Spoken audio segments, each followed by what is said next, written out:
হয়ে যাচ্ছ? একটু মিটিং আছে, আমার মিটিংয়ে অংশ নিতে হবে। কি বলো? সারাক্ষণ শুধু মিটিং মিটিং আর এই রাজনীতি, এসব কি একটু ছাড়া যায় না? কি বলছো তুমি? আমার রাজনীতি আগে, আমার মিছিল মিটিং আগে। আচ্ছা, ওগুলোই যখন এত দরকার তাহলে আমাকে কেন আনছিলে? আরে তুমি তো ঘরের বউ, ঘরে থাকবা। ঘরের বউ, বউয়ের কি সেই অধিকারটা দিছো? অবশ্যই অধিকার দিয়ে তো ঘরে আনছি তোমাকে। ও শুধু বউ কাগজ কলমে রেখে রাখলেই হয়ে যায় যে বউ? সেই বউয়ের কখন কি লাগে সেটা কি কখনো খেয়াল করছো? বউ তো বউই। আর তোমার কি আমি কোনোদিন অভাব রাখছি? যা চাইছো তাই দিছি, টাকা পয়সা সবই দিছি। ভাত কাপড় তেল সাবান টাকা পয়সা বাড়ি গাড়ি থাকলে কি একটা মেয়ে সুখে থাকে? এই তোমাদের একটা সমস্যা, স্বামীরা যখন বাইরে যায় তখন পিছন থেকে পাদা দিয়ে রাখো। কি বলতেছো আগে বলতে পারো না? বাহ, আমি যখন তোমাকে ডাক দিলাম বাধা পড়ে গেল, আর অন্য মেয়েরা যখন তোমার ডাক দেয় খুব আনন্দ লাগে, তাই না? সে তোমার কর্মী, সে আমার লোক সাপোর্ট দেয়, সে তার লোক আমি মিছিল মিটিংয়ে যাই। ঠিক, একদম ঠিক কথাই বলছো। তাকে দিয়ে তো সব কাজই চলে, তাহলে ঘরে আর বউ রেখে লাভ কি? বউকে বিদায় করে দাও না। তুমি কি বলতে চাও রক্সানা? আমি কি বলতে চাচ্ছি তুমি সেটা ভালো করে বুঝতেছো। বুঝেও যদি না বোঝার ভান করো তাহলে আর আমার কিছু করার নেই। আশ্চর্য ব্যাপার তো। আসলে তুমি একটা কি বলবো, আসলে আমি একটা বেয়াদব, অসভ্য, বলো এটুকু ওকে 100 বার বলছি, আমার মুখে মুখে তর্ক করা আমি পছন্দ করি না। শেষমেশ এটাও বাকি ছিল, সেটাও করে ফেললে। বাহ, তোমাকে ধন্যবাদ না দিয়ে পারতেছি না। এটা তোমার প্রাপ্য। ও, আজকে আমার এটা প্রাপ্য, কালকে আমার ঘাট ধাক্কাতে বের করে দিবে, বলবে এটাও তোমার প্রাপ্য, তাই না? যদি ব্যবহার দেখো, এইভাবে না মেরে তিলে তিলে না মেরে একবারে মেরে ফেলো না আমাকে। থামো। তোমার ব্যবহারটা যদি এমন হয় আমি তাই করব। আমি তোমার প্রয়োজনে তোমাকে গলা টিপে আমি হত্যা করে ফেলবো। বাহ, খুব সুন্দর কথা। এই না আমার স্বামী, যে স্বামীর জন্য আমি মন উজাড় করে সবকিছু দিতে চাচ্ছি, আর সেই স্বামী আমাকে ঘাট ধাক্কাতে বের করে দিবে, গলা টিপে মেরে ফেলবে। দেরি করছো কেন? মারো মারো মারো। দেরি করতেছো কি জন্য? সংসদ হয় কথা বলো, এখনো সময় আছে, ভালো হয়ে যাও। তোমার পরিণতি এত খারাপ হবে তা আমি নিশ্চয়ই বুঝতে পারছি না। সব তো দেখেও না দেখা মান করে থাকছি, নীরবে সব সহ্য করে গেছি, কিন্তু এখন আর পারছি না। আমি আর পারছি না নিজেকে ধরে রাখতে। রোকসানা, মুখ জবান বন্ধ করো, মুখ বন্ধ করো। চুপ থাকবো? কিভাবে চুপ থাকবো বলো? কবে তুমি আমাকে একটু শান্তি দিছো, একটু সুখ দিতে পারছো? একটা দিন মনে আছে, একটা দিন বিয়ের পরে আমার সাথে একবেলা ডিনার করছো, একবেলা লাঞ্চ করছো, এই সময়টা দিতে পারছো? পারো না। সারাক্ষণ শুধু ব্যবসা ব্যবসা করে তোমার নিজেকে সময় দিচ্ছ। আমি আর পারতেছি না, আমি এই চার দেয়ালের মধ্যে বন্ধ হয়ে যাচ্ছে আমার। আমি ব্যবসা করি, টাকা আনি, আর জনগণের জন্য আমি রাজনীতি করি। আর জনগণ না থাকলে আমার মতো রাজনীতি তারা কোনোদিন প্রশ্রয় দিবে না, ভালোবাসবে না। ওই জনগণই তখন তোমার সবকিছু, তাহলে আমাকে কেন আনছিলে বলো? কেন একটু সময় দিতে পারো না? সবার জন্য সময় হয়, শুধু আমার জন্য একটু সময় হয় না তোমার? যখন আমি রাজনীতি থেকে বেরিয়ে যাব তখন তো আমি সময় দেবো, এর আগে আমি তোমাকে সময় দেবো না। তুমি এখন সরো, যাও।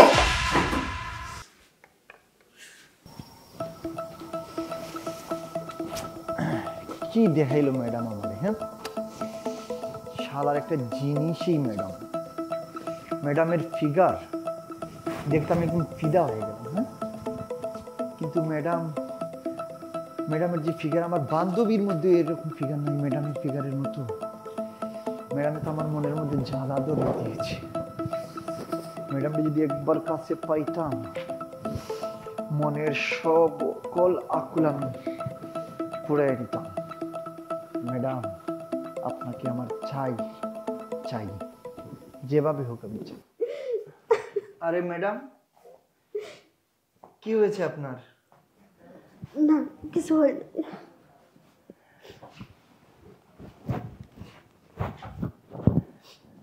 ম্যাডাম, কোন সমস্যা হয়েছে আপনার? না, কিছু না। তাহলে যে কান্না করতেছেন একা বসে? কই না তো। স্যারের সাথে কোনো ঝামেলা হয়েছে? না, এমনি একটু চোখে কি জানে পড়ছিল মনে হয়। ম্যাডাম, আমি বাইরে থেকে অনেক চিৎকার শুনছি। কি হয়েছে ম্যাডাম, আমাকে খুলে বলেন, আমি সমস্যাটা সমাধান করার চেষ্টা করব। বাইরে থেকে যখন শুনছো আর লুকিয়ে কি করব? আমার হাজব্যান্ড আমাকে সময় দেয় না, সারাক্ষণ শুধু তার বিজনেস রাজনীতি এটা নিয়েই পড়ে থাকে। আর আমি কিছু বললে আমার উপর টর্চিং করে। আজকেও তো আমার গায়ে হাত দিচ্ছে। আমি আর এখানে থাকতে পারতেছি না, মেনে নিতে পারতেছি না। এসব মানুষের যন্ত্রণায় ভুগতেছি আমি। আমার মনে করতেছে আমি একটু আত্মহত্যা করি, বিষ খেয়ে মারা যাই। আরে কি বলেন ম্যাডাম, এগুলো প্রত্যেকটা ফ্যামিলিতে একটা না একটা সমস্যা হয়, এগুলো আপনাকে মানায় নিতে হবে। কিভাবে মানিয়ে নিব বলো? যেদিন থেকে এই বাড়িতে আসছি পরের দিন থেকে একই অবস্থা। আজ পর্যন্ত সে আমাকে শারীরিক মানসিক কোনো দিক দিয়ে একটু সুখ দিতে পারেনি। সারাক্ষণ শুধু টাকার পিছনে ছুটতেছে। আমি যে একটা মানুষ, আমি যে কি চাই তার কাছে কোনো মূল্যই নেই। কি আর করা ম্যাডাম, আপনি একটু এখন মানায় নেন, কারণ আপনার স্বামী তো এরকমই। এখন চাইলে তো আপনি আপনার স্বামীকে ডিভোর্সও দিতে পারবেন না। আর সমাজের লোকজন কি বলবে? আপনার স্বামী একজন রাজনীতিবিদ, ব্যবসায়ী, তারও তো একটা সম্মান আছে। আপনি একজন মাস্টার, আমার টিচার, আপনি আমাকে পড়াশোনা করান। ম্যাডাম আপনি এটা কষ্ট করে হলেও মানায় নেন। মান সম্মানের ভয়ই তো নিজেকে নিজে শেষ করে দিচ্ছি। না পারছি কারোর কাছে বলতে, না পারছি নিজে সহ্য করতে। তিলে তিলে শেষ হয়ে যাচ্ছি আমি। না ম্যাডাম, শেষ হবেন না তিলে তিলে, এর সমাধান একটা আসবেই, আজ না হয় কাল। আপনি চিন্তা করেন না ম্যাডাম। এখন কিন্তু আমি পড়তে আসছি, এখন আমাকে পড়ান। আজকে আমার মনটা ভালো নেই, আজকে আর পড়াবো না, কালকে পড়ে। কিন্তু ম্যাডাম আমার যে সামনে এক্সাম, আমার তো পড়তে হবে। কিন্তু যদি পড়াতেন তাহলে তো ভালো হতো। আজকে আমি কিছুদিন পারবো না, কালকে তোমাকে 1 ঘন্টা বেশি পড়াবো। 1 ঘন্টা বেশি পড়াবেন? আচ্ছা ঠিক আছে, কি আর করা, যেহেতু আপনার মন ভালো নেই তাহলে আমার তো যেতেই হবে। আচ্ছা ম্যাডাম শুনেন, আপনি এই যে ফ্যামিলির যে সমস্যাটা, এই সমস্যাটা নিয়ে একদম মন খারাপ করবেন না। আপনি একটু ধৈর্য ধরেন, ধৈর্যের ফল কিন্তু মিষ্টি হয়। আপনি ধৈর্য ধরেন, দেখবেন একদিন আপনার সংসারে এমনিতেই শান্তি আসবে। তাহলে আমি আসি, কালকে আমি আসবো আবার পড়তে। হ্যাঁ ঠিক আছে, আসি। হ্যাঁ, আসসালামু আলাইকুম।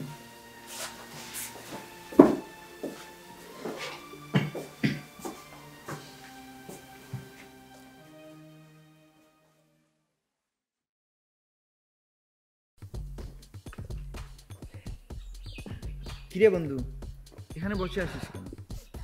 ভালো লাগতেছে না রে, একটা টেনশনে আছি আমি। কি টেনশন, কি সমস্যা হয়েছে বল আমার। ঠিক করে যে তোরে বললি। আচ্ছা তুই নীলারে চিনতি না? হ্যাঁ চিনি। কি হয়েছে ওর সাথে? কি আর হবে, ওর সাথে তো প্রায় 5 বছর সম্পর্ক ছিল। কিন্তু আমার যে অফিসের অ্যাসিস্ট্যান্ট আছে না, হ্যাঁ ওরে তো আমি বিয়ে করছি। কিন্তু আমি তো আসলে জানতাম না যে ওইটা নীলারই মেয়ে। আরে কি করছিস এগুলো? সত্যি বলতেছি। তুই বিয়ে করছো স্যার, আমি জানি না, এটা কোনো কথা? না হঠাৎ করে হয়ে গেছে তো। ও কিন্তু সেটা বড় কথা না, এখন কিভাবে কি করা যায় সেটার জন্য তোকে আমি ডাকছি। মানে এটা না, এটা নিয়ে আমি খুবই টেনশনে আছি আমি। এখন কালকে ওদের বাড়িতে গিয়ে দেখি, মানে নীলাকে দেখে তো আমি অবাক হয়ে গেছি যে এটা কি করে সম্ভব। তার সামনেও নিয়ে চলে গেছো একদম। কি করে, আমি তো জানতাম না যে ওরে আম্মু নীলা। আমি তো আসলে দেখে হতাশ হয়ে গেছি যে এটা ভাবতে পারতেছিলাম না, এই জন্য আমি তোর এখানে আসতে বলছি। আমার মনে হয় কি জানিস, আমার দিকে না বিশাল বড় একটা ঝড় আসতেছে।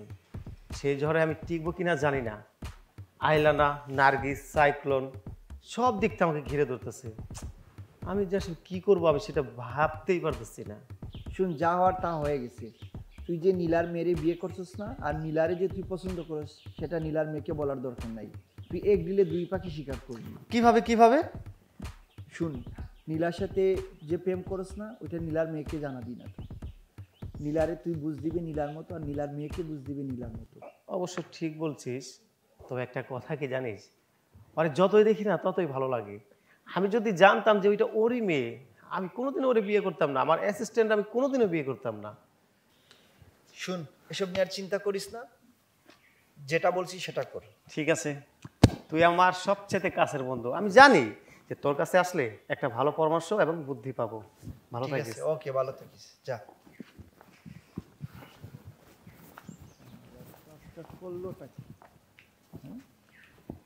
মার সাথে প্রেম কইরা মেরে বিয়ে করছি, এখন কি ঝামেলার মধ্যে পড়ছি, শালা বুঝবি ঠেলা। এখন যা, যাই আমি। কি রে, তুই সারাদিন কই থাকস? কইতে কি, প্রাইভেটে গেছিলাম ম্যাডামের বাসায়, প্রাইভেট পড়ে আসলাম। কেন, কি হয়েছে? কি সারাদিন প্রাইভেটে যাস ম্যাডামের বাসায়? শুন, আমি ম্যাডামের বাসায় প্রাইভেট পড়তে যেয়ে বন্ধুর দোকানে গেছিলাম চা খেতে, যে এখানে কিছু আড্ডা বাড্ডা দিলাম। কেন, কি হয়েছে তোর? তো কি হয়েছে তুই বুঝিস না? সারাদিনই তো বাইতে থাকস না। তো কি করুন বাড়িতে দেখা? তোর পাড়া দিমু বাড়িতে দেখা? তুই বন্ধুর সাথে আড্ডা দিতে যাবি, বাড়ির বাজার করবো কে? তুই করবি, আমি কি আমার বাজার করার দায়িত্ব আমার? তোরে রাখছি কি লেগে বাড়িতে, তুই বাজার করবি, বাড়ির যাবতীয় যত কাজ কাম আছে সব তুই করবি, আমার এদিকে করবি, আমি শুধু পড়বো আর ঘুরে বেড়াবো।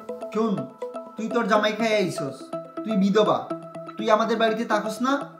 এখন আমরা যা কোন তাই তোর করতে হইব, বাড়ির সব কাজ কাম তোর করা লাগবে, বাজার সাজার ধরে সব কিছু। আর আমি কই যাই না যাই এসব নিয়ে তুই নাক গলাবি না, আমার ইচ্ছা যেখানে ইচ্ছা সেখানেই যাবো, সেটা আমার ব্যাপার। কি বললি ভাই তুই আমারে? তুই এত বড় কথাটা কইতে পারলি? আমার জামাই না দেখিয়া আজকে তুই আমারে এইভাবে কথাটা কইতে পারলি? তো কি কমু তোরে, তো তুই তো পেক পেক করস কে লাগিয়া? তাই বললে জামাই খোঁড়া দিলি এভাবে তোকে বাড়িতে আমি দাসীবন্দি করতাম? হ, দাসীবাদী হিসাবে তোরে থাকতে হইব, ওই জায়গায় থাকতে হইলি। হ্যাঁ বুঝছি, তুই আমার ভাই হইয়া তুই আমারে এভাবে ভাতের খোঁটা দিলি, আর তোকে বাড়িতে আমি বেশি হয়ে গেছি না? আর যা, প্রেমের কান্না কান্নি করিস না, বের বের করস, ভাল লাগে না। যেভাবে থাক, যেভাবে বলবো সেভাবে থাকবি।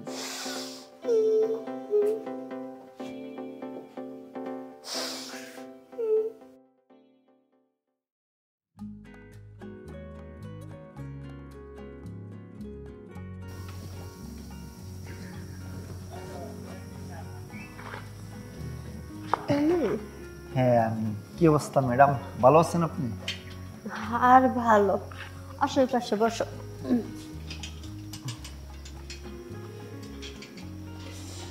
না ম্যাডাম, আমি দাঁড়াই, এখানে বসলে তো কেমন দেখা যায় না, এর জন্য আমি বসো তো। না ম্যাডাম, আরে বসো। বসবো? ম্যাডাম, এখানে বসে আছেন মন খারাপ করে, কি হয়েছে আপনার? মন খারাপ হবে না? জানোই তো আমার হাজবেন্ডের নিয়ে কত সমস্যা, সারাক্ষণ অশান্তি ঘরের ভিতর, একদম ভালো লাগে না আমার ঘরে। এই জন্য তো দেখো না এখানে এসে বসে আছি। আরে ম্যাডাম, আপনি এসব নিয়ে টেনশন করিলেন না, আস্তে আস্তে এগুলো ঠিক হয়ে যাবে। কিভাবে ঠিক হবে আর কবে ঠিক হবে? কতদিন ধরে এই জ্বালায় ভুগতেছি আমি আর পারছি না। প্রত্যেকটা ফ্যামিলিতে এরকম অশান্তি থাকে, এগুলো আস্তে আস্তে ঠিক হয়, মানে এগুলা যদি মানায় নিতে পারে না। দেখো আমার না বড় একা একা লাগে, আমি কোথাও গিয়ে শান্তি পাই না। কেউ যদি একজন মনের মানুষ আমার হতো, আমার সাথে একটু সঙ্গ দিত, তাহলে মনে হয় আমার ভালো লাগতো, আমার জীবনটা মনে হয় আলোকিত হয়ে যেত। আমি একেবারে অন্ধকারের মধ্যে পড়ে আছি। এগুলো আস্তে আস্তে ঠিক হয়ে যাবে ম্যাডাম, আপনি এসব নিয়ে কোনো টেনশনও করিলেন না। তুমি কি একটু আমাকে আলোর মুখ দেখাইতে পারো? মানে মানে বলতে চাচ্ছি, তুমি কি আমার একটু সঙ্গ দিবা? ম্যাডাম, এটা কি বলেন, আমি আপনার স্টুডেন্ট, আমি কিভাবে আপনাকে সঙ্গ দিব? হ্যাঁ আমি জানি তুমি আমার স্টুডেন্ট, তারপরও আমি তোমার কাছে এটা বলতেছি কারণ তুমি যথেষ্ট বড় হয়েছো, আর আমি কি বলতে চাচ্ছি তুমি সেটা ঠিক বুঝতে পারতেছো। কিন্তু ম্যাডাম, আমি এটা বুঝেও বুঝতে চাচ্ছি না, কারণ আপনি আমার ম্যাডাম, হ্যাঁ আপনি আমার টিচার। আচ্ছা, তোমার কর্তব্য ম্যাডামকে সুখী রাখার না? হ্যাঁ অবশ্যই। আমি ভালো থাকলে না তোমরা ভালো থাকবে না? অবশ্যই ম্যাডাম, কিন্তু আপনি যেভাবে বলতেছেন না, সেটা আমার দ্বারা সম্ভব নয় ম্যাডাম। কেন সম্ভব না? কি নাই আমার মধ্যে? তুমি সামান্য একটু সুখ আমাকে দিতে পারবে না? ম্যাডাম কি যে বলেন ম্যাডাম, এগুলো আমি বুঝতে পারছি তোমরা কেউ চাও না আমি ভালো থাকি, আমি সুস্থ আরে থাকি। না ম্যাডাম, শুনেন না, আমরা চাই আপনি সুখে থাকেন, কিন্তু ম্যাডাম আমি তো আপনার স্টুডেন্ট, এর জন্য ম্যাডাম আমি এটা গ্রহণ করতে পারতেছি। যে সুখের কথা বলছো না, ওই সুখটা আমি তোমার কাছে পেতে চাই। বলো তুমি আমাকে সুখে রাখবে? ম্যাডাম আমি এটা ভেবে দেখব। ঠিক আছে, তুমি ভাবতে থাকো, ততক্ষণ আমি নিঃস্ব হয়ে যাই। আরে ম্যাডাম শুনেন আমার কথা। ম্যাডাম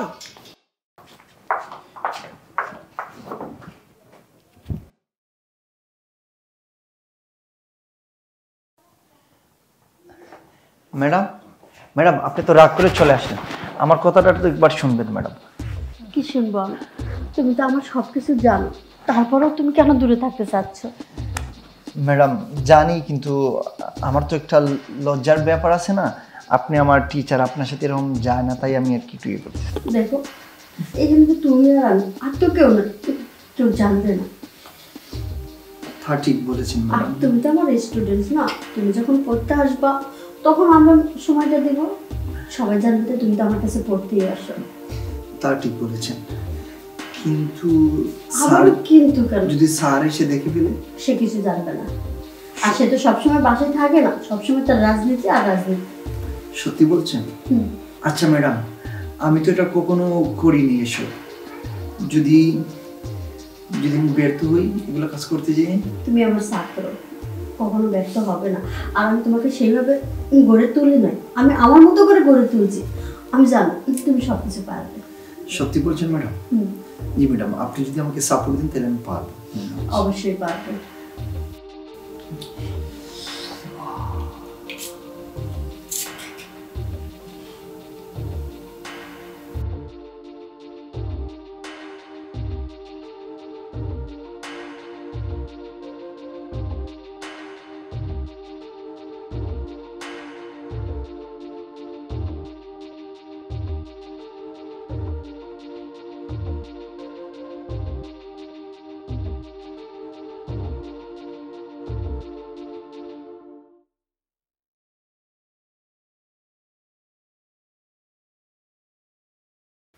রোকসানা,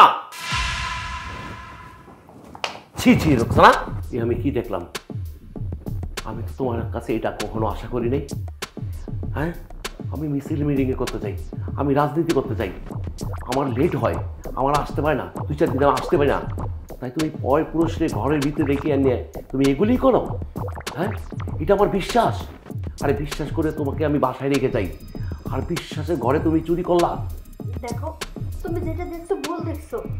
আমি অসুস্থ, ও আমার একটু সেবা করতেছিল। চুপ, একদম চুপ। আমার সাথে আবার মিথ্যা কথা বলো? আমি যা দেখছি এটা ভুল। তোমার উপরটা কি হচ্ছে সব আমি দেখছি।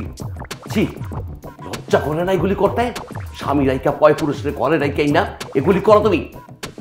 আই হেট ইউ, তোমার সোসাইটি, ঘৃণা করি তোমাকে আমি। তুমি না একজন শিক্ষিকা, তুমি না একজন ম্যাডাম, আরে ম্যাডাম হয়ে তুমি একজন তোমার ছেলের বয়সী, তার সাথে তুমি এগুলি করলা? তোমার ভাবতে অবাক হচ্ছে রোকসানা, আমি কি দেখলাম? আমার ভুল হয়ে গেছে, আমারে ক্ষমা করে দাও। তুমি যেটা দেখছো ঠিক দেখছো।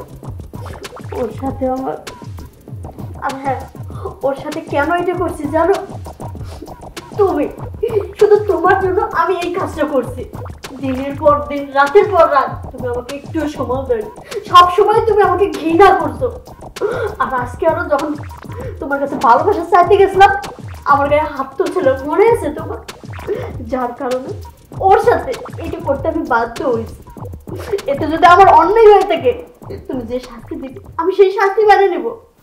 বাহ, আজকে আমি তোমাকে সময় দিতে পারিনি দিকা। একটা ছাত্র নিয়ে তোমার মনের চাহিদা মিটাইবে, সেটা আমি হতে দেব না, সেটা আমি হতে দেব না। আমি তোমার স্বামী, স্বামী থাকবো, আজীবন স্বামী থাকবে, কিন্তু তুমি থাকবে না। তোরে তো মারবই, এখন তোরে আমি কিছু করুম না, তার আগে ওর ব্যবস্থাটা আমি করে নিই। ছাড়ো, ছাড়ো, ছাড়ো, আরে ছাড়ো, এটা কি করতেছো? ছাড়ো, ওরে ছেড়ে দাও, ছাড়ো, ওরে ছেড়ে দাও। কি করলে? ওকে মেরে ফেললে? একদম চুপ, এখন তুই বাকি আছস। বলছি না তোর ব্যবস্থা আমি করুম। শালি ওরে ওরে আমি তাও দিয়া কোপায়া কোপায়া মারুম। ভাই ভাই